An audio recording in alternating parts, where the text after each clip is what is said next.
Mighty We'll do day. that. Thank you. Thank you again, Secretary Noem, for being here. I just want to follow up briefly with Chairman Paul's questions about the cost of the wall, the billions of dollars that are going to be put forward. We do have to have accurate numbers so that we could look at that for funding it. But I would hope you also take a look at all of the cost of a wall, because there are a lot of other secondary kinds of defenses you have to put forward. I was at the wall. I've been with security folks. They tell me that a lot of the cartels have designed very sophisticated technologies to get over the wall. They're called ladders and they're called ropes. So a wall doesn't really do the job if there's not a lot of other background technologies there. So you just can't put out a cost for the wall. That's money that's not going to be as effective without everything else. So let's have a discussion about that.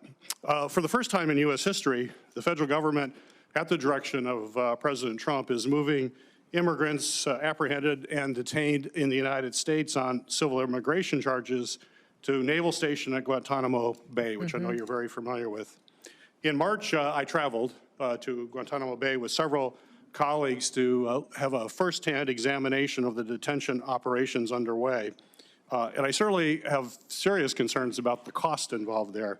To date, can you tell us the total cost for detaining individuals at Guantanamo Bay? You want the cost per individual? Do you have that? I do not have that with me today, sir. I can get that for you. Well, I do have a number. Do you know how much it costs to hold an immigrant in ICE detention facility in the United States? Do you have that number? Now, are you talking per day? 100 and I believe the last estimate that I got was $142 a day, around in that approximately, per day. Yeah, but it's close to what I'm understanding. I understand it's $165 per day, so it's in the range. I'm still waiting for detailed financial information from this administration from my time to Guantanamo Bay. In fact, a letter with Ranking Member, or Chairman Paul and the Ranking Member together, we wanted more information on the costs there. When I was there, the 2-month cost estimate for operations was $43 million when we were down there talking to the officials there.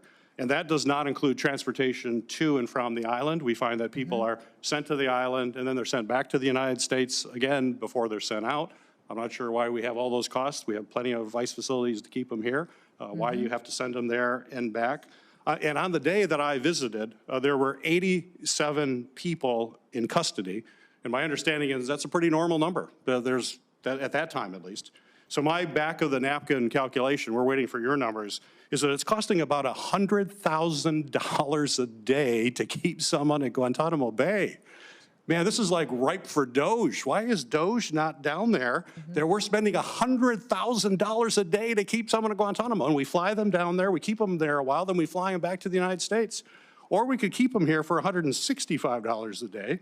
I think that's kind of outrageous. So, I'm concerned by the staggering cost of this, and I would hope, Secretary, you could commit providing this committee a detailed breakdown of the total cost of that operation there.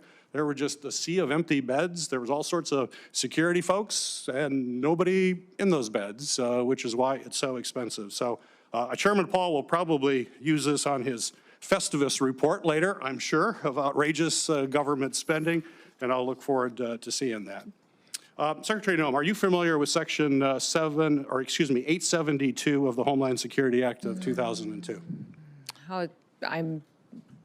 It sounds familiar, sir. You'll have to remind me the topic, yes. Well, Section 872 requires you, as Secretary, to provide a 60-day notice to Congress of any creation, deletion, consolidation, or alteration of organizations within the department that are not required in statute, which must include an explanation for the rationale behind any charges.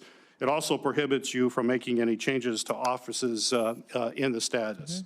So my question for you is, why have you not provided notice to Congress of the changes you are making at the department? And will you be doing so in the near future?